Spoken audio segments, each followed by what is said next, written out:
Welcome to Tempcoder Tech.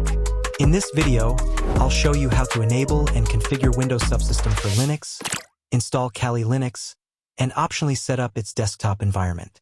Stay tuned for detailed steps and all the commands you need.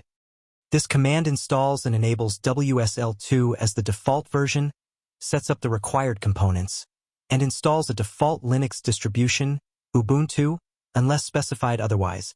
On Windows 11, this command automatically enables all the necessary features, installs WSL2, and sets up a default Linux distribution for you. Although WSL2 is the default version on Windows 11, you can confirm or reset it by running this command. This ensures all future Linux distributions use WSL2 by default. Now let's install kali-win-kex. Type this command into PowerShell. This downloads and sets up kali-win-kex, one of the most popular distributions for penetration testing and ethical hacking.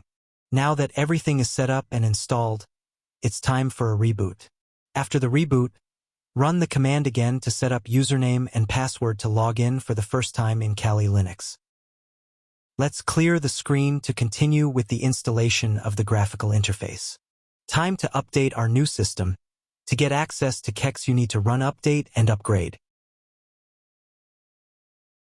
If you want to use a desktop environment, you can install the XFCE desktop interface. Run this command in your kali-win-kex terminal. Alternatively, you can use the kali-tweaks tool to configure additional features. A desktop environment is optional, but provides a more user-friendly way to interact with kali-win-kex.